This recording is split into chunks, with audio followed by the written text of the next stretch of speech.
स्वागत है आप सभी का एक बार फिर से मनी कैम क्लासेस में। और हम लोगों ने लास्ट वीडियो जो पढ़ा वो डिग्री ऑफ डिसोसिएशन में पढ़ा और उसी के साथ हम लोगों ने सोल्यूशन चैप्टर को एट लास्ट में क्या कर लिया, कंप्लीट कर लिया। अब जैसे ही कोई चैप्टर कंप्लीट होता है तो आप लोगों को आइडिया होना चाहिए कि वहां से क्वेश्चन किस तरीके के बनते हैं, ठीक है। खास तौर से अगर आप लोग इंटरमीडिएट में हो तो नीट और आईआईटीज में क्वेश्चन किस तरीके के आते हैं। तो आज मैं आपके लिए कुछ क्वेश्चंस लेकर के आया हूँ, बस 2-3 क्वेश्चन होंगे, बहुत बड़ा वीडियो नहीं बनाऊंगा क्योंकि इलेक्ट्रोकेमिस्ट्री के लिए मेरी अपनी जो माइंडसेट है वो मैं क्लियर कर रहा हूँ बैठ करके, लेकिन छोटे छोटे वीडियो 10-10, 15-15 मिनट के मैं देता रहूंगा आपको। तो देखिए कितने आसान आसान क्वेश्चन आपसे पूछे गए हैं। तो आज मैं 2 या 3 क्वेश्चन ही कराऊंगा बस। तो पहला क्वेश्चन जो आपके पास में है वो आया है नीट 2019 में, ठीक है, यानी कि पिछले साल। अभी तो नीट 2020 तो हो ही नहीं पाया, ये पिछले साल का क्वेश्चन है। और देखो कितना आसान क्वेश्चन है, और मैंने जब आइडियल सोल्यूशन पढ़ाया था तभी मैंने क्लियर कर दिया था कि अगर क्वेश्चन आता है सोल्यूशन से, अगर क्वेश्चन आता है तो 80 to 90% उम्मीद होती है कि आपके राउल्ट के लॉ पर आ जाएगा, और या फिर वो कहां से आएगा, आइडियल सोल्यूशन से आएगा। तो भाई देखो जो क्राइटेरियाज हम लोगों ने आइडियल सोल्यूशन के लिए पढ़े थे, अगर वो आपको याद है तो आप 1 सेकंड भी नहीं लोगे इस क्वेश्चन को करने के लिए। क्वेश्चन कह रहा था कि for an ideal solution which one is correct. अगर आपका सोल्यूशन आइडियल है तो इनमें से कौन सा ऑप्शन करेक्ट होगा। तो पहला था कि delta S mix equal to 0, दूसरा delta H mix equal to 0, तीसरा था delta V mix is not equal to 0, और लास्ट वन था delta G mix equal to 0। तो भाई पता है आइडियल सोल्यूशन के लिए डेल्टा एस मिक्सिंग की वैल्यू जो थी वो हमेशा कितनी होती थी, ज्यादा होती थी 0 से। एंट्रोपी हमेशा बढ़ती थी, और एंट्रोपी बढ़ती थी तो डेल्टा जी मिक्स क्या होता था, हमेशा लेस देन आता था 0 से। अब बात करें डेल्टा एच मिक्स की, तो डेल्टा एच मिक्स में कोई फर्क नहीं पड़ता था, यानी कि वो बराबर रहती थी 0 के, और डेल्टा वी मिक्स में भी कोई फर्क नहीं पड़ता था, यानी कि वो भी बराबर रहता था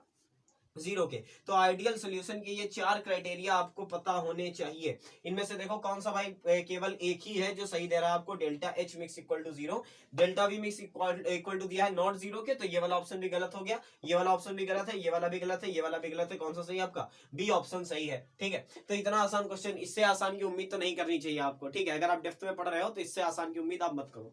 देखो अगला क्वेश्चन दूसरा, इससे भी आसान तो ये है यार, ठीक है। मैंने जो क्वेश्चन निकाले तो लास्ट 5-6 साल तक मैं देखता हूं कि हाँ कौन कौन सा क्वेश्चन इस जो टॉपिक मैंने पढ़ा है उनसे रिलेटेड आया हुआ है, ठीक है। तो ये 2019 में आया था, 2018 में नहीं कोई मिला क्वेश्चन ऐसा ढूंढे हुए मुझे, ठीक। उसके बाद में 2017 में मिला, तो 2017 में क्वेश्चन क्या है कि which one is depend on temperature. इनमें से कौन सी चीज टेम्परेचर डिपेंडेंट है और कौन सी नहीं है। पहला ऑप्शन दिया है मोलैलिटी, दूसरा ऑप्शन दिया है मोल फ्रैक्शन, तीसरा ऑप्शन दिया है वेट फ्रैक्शन, और लास्ट दिया है मोलैलिटी, ठीक है। यानी कि ये है कैपिटल एम, ये है आपका काई, ये तो आपका मास वेट परसेंटेज है, और ये है आपका स्मॉल एम। अब दिमाग क्या लगाना है इसमें कि बताना है इनमें से कौन सा टेम्परेचर डिपेंडेंट है। तो भाई देखो सबसे पहली बात, जो फ्रैक्शन है और जो परसेंटेज, फ्रैक्शन और परसेंटेज किसी पर डिपेंड कैसे हो सकते हैं, ये तो भाई ये तो कांस्टेंट होते हैं ना, ठीक है। इनके आगे कोई यूनिट ही नहीं होती। तो सबसे पहली बात तो आप इसको एलिमिनेट कर सकते थे और इसको एलिमिनेट कर सकते थे। मोल फ्रैक्शन बदलेंगे नहीं, टेम्परेचर चाहे बढ़ाओ चाहे घटाओ, जितना सॉल्यूट आपने मिलाया है वो तो नहीं बढ़ घट जाएगा। सिमिलरली वेट फ्रैक्शन पे भी कुछ नहीं पढ़ना है। अब हमें डिस्कस करना क्या बचा, मोलैलिटी और मोलैलिटी। तो मोलैलिटी का फार्मूला करें मोलैलिटी का, तो मोलैलिटी होती है mole of solute, mole of solute, जो कि बेसिकली क्या होता है, कांस्टेंट होता है। यानी कि मोलैलिटी डिपेंड किस पर करती है, मोलैलिटी डिपेंड करती है किस पर, मास of solvent, mass of solvent in KG. भाई ये तो हमें पता होगा हम कितने मिलाएंगे। और क्या टेम्परेचर डिपेंडेंट, क्या है जो मास ऑफ सॉल्वेंट इन केजी है, ये जो मास ऑफ सॉल्वेंट इन केजी है ये भी तो टेम्परेचर से इंडिपेंडेंट है। भाई क्वांटिटी थोड़ी ना टेम्परेचर से बढ़ती है और घटती है, यानी कि मोलैलिटी भी आपकी टेम्परेचर डिपेंडेंट नहीं हो सकती, यानी कि ये ऑप्शन भी गलत था। तो लास्ट बचा कौन सा आपका, मोलैलिटी ऑप्शन ही आपका क्या है, सही है। अब अगर मोलैलिटी ऑप्शन सही है, इसको डिस्कस करना चाहो तो 2 मिनट में ये डिस्कस हो जाएगा केवल। और क्या होगा डिस्कस इसका, कि मोलैलिटी का फॉर्मूला एम बराबर क्या पढ़ा था, एम बराबर पढ़ा था number of mole upon volume in litre, यही तो पढ़ा था। अब भाई हमें पता है कि जो वॉल्यूम होता है ना, वॉल्यूम वो इनवर्सली प्रोपोर्शनल होता है टेम्परेचर के। यानी कि अगर टेम्परेचर बढ़ाएंगे, सॉरी जो चार्ज का होता है उसके हिसाब से जो वॉल्यूम होता है वो टेम्परेचर के डायरेक्टली प्रोपोर्शनल होता है। यानी कि जो अगर हम लोग टेम्परेचर बढ़ाएंगे तो वॉल्यूम भी क्या हो जाएगा, इंक्रीज हो जाएगा। भाई चीजें फैलती हैं टेम्परेचर बढ़ाने पर, ठीक है। तो टेम्परेचर बढ़ाने पर चीजें फैलती हैं, यानी कि वॉल्यूम क्या हो जाता है, इंक्रीज होता है। और अगर वॉल्यूम इंक्रीज होगा तो मोलैलिटी क्या हो जाएगी, डिक्रीज हो जाएगी। यानी कि अगर मोलैलिटी का इनवर्स प्रोपोर्शन चलता है वॉल्यूम के साथ, तो मोलैलिटी का इनवर्स प्रोपोर्शन ही चलेगा किसके साथ भी, टेम्परेचर के साथ भी। टेम्परेचर बढ़ाते जाओगे मोलैलिटी की वैल्यू क्या होती जाएगी, कम होती जाएगी, क्योंकि वॉल्यूम क्या होगा, वॉल्यूम आपका एक्सटेंड होता जाएगा। ठीक है, तो यहाँ पर आपका ऑप्शन कौन सा सही था, फर्स्ट ऑप्शन सही था, नीट 2017 का क्वेश्चन आया था ये। ठीक है, तो भाई स्क्रीनशॉट ले लो एक बार, उसके बाद में अगले पर प्रोसीड करते हैं। हाँ भाई, अगला क्वेश्चन है दमदार। ठीक है, और कितने इसमें समझने में भी टाइम लगेगा, और इस क्वेश्चन को समझते टाइम आपको एक नया कॉन्सेप्ट भी मिलेगा। बहुत बढ़िया कॉन्सेप्ट है, आसानी से समझोगे आप। ठीक है, और उस कॉन्सेप्ट को आप क्या कह सकते हो, उस कॉन्सेप्ट को आप बेसिकली कह सकते हो relation between relative lowering of vapour pressure and molality. ठीक है, जो आपकी मोलिलिटी होती है स्मॉल m, और जो आपका relative lowering of vapour pressure होता है वो, उसके बीच में आपको रिलेशन भी डराइव कराऊंगा मैं। तो एक छोटा सा टॉपिक भी हो जाएगा आपका इसी वीडियो में, और बाकी आपका एक क्वेश्चन भी आपको समझ में आएगा कि किस तरीके से आता है। ठीक है, तो भाई सबसे पहली बात तो क्वेश्चन डिस्कस करें, कह क्या रहा है। क्वेश्चन कह रहा है 800 डिग्री सेंटीग्रेड।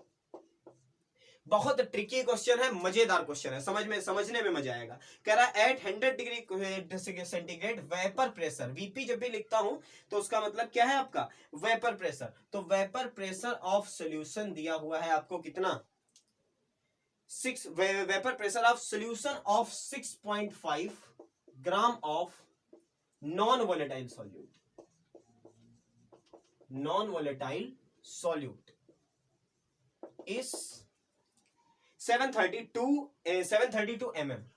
अच्छा, अब नई बात आई है, अगर आप लोग फेमिलियर हो इस mm के साथ में, ठीक है, तो mm ऑफ Hg यानी कि प्रेशर या वेपर प्रेशर ही दिया हुआ है ये, बस ये किसमें, mm ऑफ Hg में दिया हुआ है। ठीक है, तो क्या कह रहा है कि जो वेपर 100 डिग्री सेंटीग्रेड पर एक ऐसा सोल्यूशन जिसमें 6.5 ग्राम नॉन वोलेटाइल सॉल्यूट के मिलाए गए हैं, उसका वेपर प्रेशर कितना आता है, 732 mm आता है, और इन 100 gram of water, 100 gram of water, यानी कि ये 6.5 मिलाया किसमें गया, 100 ग्राम वाटर में मिलाया गया। तो आपसे कह रहा है कि बताइए इसका बॉइलिंग पॉइंट क्या होगा सॉल्यूशन का, व्हाट इज द, या find the BP of, BP means boiling point of solution, question mark लगा है, और एक और वैल्यू आपको दी है केबी की, और केबी क्या है आपका, मोलर इलेवेशन कांस्टेंट। तो मोलर इलेवेशन कांस्टेंट दिया है 0.52 का। यह क्वेश्चन है नीट 2016 का, बहुत बढ़िया क्वेश्चन। तो भाई देखो, 2-3 बातें समझनी पड़ेंगी इसको, अगर डील करना है तो 2-3 बातें समझनी पड़ेंगी। ये उतना आसान नहीं जितने आसान भी 2 हम लोगों ने देखे थे। तो भाई सबसे पहली बात क्या कह रहा है, एट 100 डिग्री सेंटीग्रेड। दूसरी बात, क्वेश्चन में क्या दे रखा है, केबी। तो केबी का मतलब तो हमको समझ में आ गया कि डेल्टा टीबी इक्वल टू एक फॉर्मूला पढ़ा था, केबी इंटू मोलैलिटी। ठीक है, मोलैलिटी, ये फॉर्मूला हम लोगों ने पढ़ा था, यानी कि क्वेश्चन की डीलिंग तो यहां से होनी है। ठीक, पहली बात, क्वेश्चन की डीलिंग कहां से होनी, यहां से। और ऑप्शन क्या दिए हैं, ऑप्शन नंबर ए दिया है आपको, ऑप्शन नंबर ए दिया है 100 degree centigrade, option number B दिया है आपको 102 degree centigrade, option number C दिया हुआ है 103, और ऑप्शन नंबर डी दिया हुआ है 101।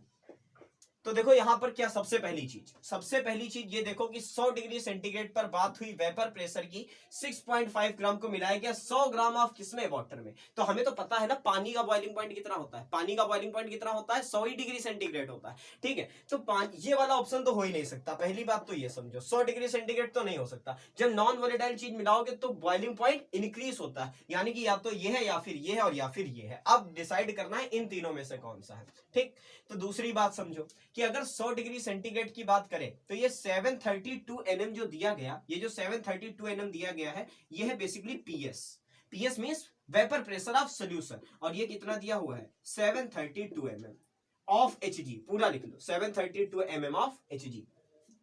अच्छा, तो प्योर का क्या होगा भाई, रिलेटिव लोअरिंग निकालनी है तो हमें पता होना चाहिए ना कि प्योर का क्या होगा। तो अगर प्योर का हम देखें तो उसको मानते हैं P, है ना, और P कितना होगा बच्चों, बस यही दिमाग लगाना था, 760 mm ऑफ Hg। ओके, नई कहानी शुरू कर दी सर, नहीं शुरू कर दी। 100 डिग्री सेंटीग्रेड जब ये नहीं मिलाया है, ध्यान से समझो, जब ये 6.5 इस 100 ग्राम में नहीं मिलाया है, तो क्या पानी प्योर है, तो क्या पानी प्योर है, बिल्कुल प्योर है यार पानी। और अगर पानी प्योर है तो उसका जो 100 डिग्री सेंटीग्रेड पर जो बॉइलिंग पॉइंट पानी का 100 डिग्री सेंटीग्रेड पर आएगा, तो बॉइलिंग पॉइंट आ गया, पानी का क्या आ गया, बॉइलिंग पॉइंट, यानी कि उसका वेपर प्रेशर किसके बराबर हो गया, एटमॉस्फेरिक प्रेशर के बराबर हो गया। उसका जो वेपर प्रेशर है वो किसके बराबर हो गया, एटमॉस्फेरिक प्रेशर के बराबर हो गया। और बच्चों आपको पता होना चाहिए कि 1 atm बराबर किसके होता है, 760 mm ऑफ Hg के बराबर होता है। जिन बच्चों ने मुझसे यूनिट कन्वर्जन पढ़ा है उनको ये बात बहुत अच्छे से याद होगी। ठीक, क्लियर पूरी तरीके से कि प्रेशर, जो प्रेशर ऑफ सॉल्वेंट ले लिया वो 760 mm ऑफ Hg कैसे ले लिया, क्योंकि यहां पर 100 डिग्री सेंटीग्रेड दिया है और क्या दिया है, पानी दिया है। 100 डिग्री सेंटीग्रेड पर पानी बॉयल हो जाता है, यानी कि उसका वेपर प्रेशर एटमॉस्फेरिक प्रेशर के बराबर होगा, और एटमॉस्फेरिक प्रेशर को हम क्या कहते हैं, 760 mm ऑफ Hg कहते हैं। अब खेल शुरू कर सकते हो कि अगर मैं कहूं relative lowering of vapour pressure, तो आप क्या कहोगे, relative lowering of vapour pressure कहोगे P minus PS upon P, यही तो कहोगे। इक्वल टू क्या कहोगे, small w upon small m, small m ना लिखो m1 लिख लो, नहीं तो मोलिनिटी के टर्म में कंफ्यूजन हो जाएगी, और कैपिटल W अपॉन m2, यही तो पढ़ा फॉर्मूला हम लोगों ने। P minus PS upon P equal to given mass of solute upon given mass of upon molar mass of solute, और होल के अपॉन में given mass of solvent upon में मोलर मास ऑफ सॉल्वेंट। ठीक, ये पढ़ा था। अच्छा, इसको अगर हम लोग क्या करते थे, सजा के लिखते थे, तो कैसे लिख लेते थे, P minus PS upon P is equal to, भाई देखो इसको ऊपर ले चलते थे तो आता था W into M2 upon capital W into M1, यही तो कहते थे। अब देखो भाई, अब क्या कर ले हम लोग, अब अगर हम कह दें कि ये जो W है ना, ये जो W है, ये W हम लोग ले लेंगे कितना, 1 किलो। ध्यान से समझना बात को, बस यहीं पर स्ट्राइक है। हम इस W को कितना ले लेंगे, 1 किलो। ठीक, 1 किलो लेंगे तो बचेगा क्या, ये बचेगा मोलर मास ऑफ सॉल्यूट, ये है गिवन मास, ये है मोलर मास ऑफ सॉल्वेंट, ये है गिवन मास ऑफ सॉल्यूट, ये है मोलर मास ऑफ सॉल्यूट। तो गिवन मास अपॉन मोलर मास मतलब नंबर ऑफ मोल, और उसके नीचे अगर हम लोग W को क्या कर दें, अगर हम लोग W को कर दें 1 किलो, यानी कि मास ऑफ सॉल्वेंट इन केजी, तो इतनी चीज किसके बराबर हो गई बच्चा, इतनी चीज किसके बराबर हो गई, इतनी चीज बराबर हो गई किसके, मोलिनिटी के। यानी कि हम कह सकते हैं कि P minus PS upon P is equal to क्या आ जाएगा, M मोलिनिटी, और इनटू में क्या, M2। क्लियर। तो सबसे पहले तो भाई इसका स्क्रीनशॉट लो, उसके बाद हम लोग आगे बढ़े। हाँ भाई, तो अच्छा, अगर हम लोगों को लेकिन जरूरत तो ग्राम में होगी, तो इस रिलेशन को हम लोग थोड़ा सा और सजा सकते हैं, और क्या लिख ले भाई, M लिख ले। M का मतलब मोलिनिटी हो गया, और अपॉन में क्या लिख ले, 1000, और अपॉन में 1000 का मतलब ये जो किलो लिया था उसको किस में बदल लिया भाई, किलो को किस में बदल लिया, ग्राम में बदल लिया। तो पहले तो इतना नोट करो, उसके बाद आगे बढ़े। इस रिलेशन को मैं ऊपर लिख लूंगा और यहीं से सॉल्व कर दूंगा क्वेश्चन को। हाँ भाई, शुरू करा जाए। तो देखो सारी चीजें इसको नोट करना है बेसिकली आपको, बाकी मैं हटा रहा हूं, और इस रिलेशन को मैं छोड़े दे रहा हूं। तो ये आ गया आपका रिलेशन बिटवीन किसमें, relative lowering of vapour pressure and molarity में। ठीक है, अब आगे की कहानी सुनो। आगे की कहानी क्या है, यहां पर हमें ये तो पता है P कितना है 760, माइनस PS कितना है 732, अपॉन में P कितना है 760 इज इक्वल टू, मोलरिटी हमें नहीं पता, क्योंकि मोलरिटी की जरूरत तो हमें यहां पर पढ़ने वाली है। और इनटू में क्या था, इनटू में था मोलर मास ऑफ सॉल्वेंट, और सॉल्वेंट कौन है बच्चा, पानी, और पानी का मोलर मास कितना होता है 18, और डिवाइड कितने से कर दिया था हम लोगों ने, 1000 से। तो क्या यहां से मोलरिटी की वैल्यू निकल सकती है, तो कहोगे सर बिल्कुल निकल सकती है। मोलरिटी इक्वल टू आ जाएगा 760 माइनस 732, ये 760 माइनस 732, मल्टीप्लाई में कितना आ जाएगा आपका उठ करके 1000, नीचे कितना आ जाएगा आपका 760, और मल्टीप्लाई में क्या आ जाएगा आपका 18। अब इस वैल्यू को आप सॉल्व करना, मैं डायरेक्ट देख कर लिख रहा हूं, मैंने सॉल्व कर।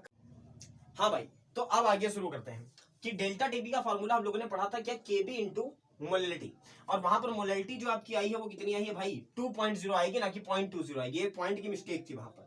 और डेल्टा टीबी इक्वल टू, अब अगर निकालो तो आपका क्या आ जाएगा, आपका भाई 0.52 ये लिखा हुआ है और 2.0 ये लिखा हुआ है, यानी कि आपका ये आएगा 1.05 के आसपास, 1.04 के आसपास आ जाएगा। ठीक है, 1.04। तो डेल्टा टीबी की वैल्यू देखो कितनी आ गई, 1.04। कहने का मतलब क्या है, कहने का मतलब यह है कि इलेवेशन इन बॉइलिंग पॉइंट कितने डिग्री सेंटीग्रेड का हुआ है, 1.04 सेंटीग्रेड का हुआ है। तो अगर हमें पता करना हो कि भाई सोल्यूशन का होगा क्या, तो सोल्यूशन का हमें देखो, एक तो जनरल टेक्निक है कि हमें पता है कि पहले से हमारा जो पानी था उसका कितना था 100 डिग्री सेंटीग्रेड था, पहले जो पानी था उसका कितना था 100, और बढ़ा कितना है 1.04, यानी कि 1.04 बढ़ा लो इसमें, तो आ गया 101.04 डिग्री सेंटीग्रेड, यानी कि ऑप्शन तो आपका कौन सा करेक्ट हो गया, डी करेक्ट हो गया। अच्छा, अगर इस तरीके से ना समझना चाहो तो डेल्टा टीबी का मतलब आपको पता है, डेल्टा टीबी का मतलब क्या होता था कि बॉइलिंग पॉइंट ऑफ किसका, टीबी ऑफ सोल्यूशन, यानी कि ये सोल्यूशन के लिए, और माइनस किसके लिए, सॉल्वेंट के लिए, और बराबर कितना, बराबर कितना आपका 1.04 आया है। ठीक है, तो टेम्परेचर ऑफ सोल्यूशन अगर निकालो, टीबी ऑफ सोल्यूशन निकालो तो आ जाएगा 1.04 और प्लस टेम्परेचर ऑफ आपका सॉल्वेंट, और सॉल्वेंट के लिए आपको वैल्यू कितनी रख देनी होगी बच्चों, 100 डिग्री सेंटीग्रेड वैल्यू रख देनी होगी, यानी कि 0.04 को अगर निगलेक्ट करोगे तो आपका अप्रोक्सीमेट आंसर कितना निकल करके आएगा, 101 डिग्री सेंटीग्रेड। ठीक है, तो इस तरीके से क्वेश्चन आते हैं। यहां पर पहली बात तो आपने दो चीजें सीखी है। पहली क्या सीखी कि relation between molarity and relative loading of vapour pressure के बीच में कैसे हम लोग डिराइव कर सकते हैं, और उसकी मदद से हम लोग क्या कर सकते हैं, कैसे इस टाइप के क्वेश्चंस को क्या करेंगे, सॉल्व करेंगे। तो भाई कितने मिनट का हो गया वीडियो, काफी टाइम हो गया। ठीक है, तो इस वीडियो को यहीं पर क्लोज कर रहे हैं। आपका अगला वीडियो जो आएगा वो भी प्रीवियस ईयर क्वेश्चंस पर ही होगा। ठीक है, जब तक आपकी 5 तारीख नहीं आ जाती तब तक मैं आपको PYQs ही करवाता रहूंगा, जितने हो पाए 1-2 जितने हो सकेंगे उतने करवाऊंगा। अगर आपको वीडियोस पसंद आ रहे हैं तो तुरंत वीडियो को लाइक करो, चैनल को सब्सक्राइब करो। जल्दी मिलता हूं आपसे अगले वीडियो में, तब तक के लिए थैंक यू वेरी मच।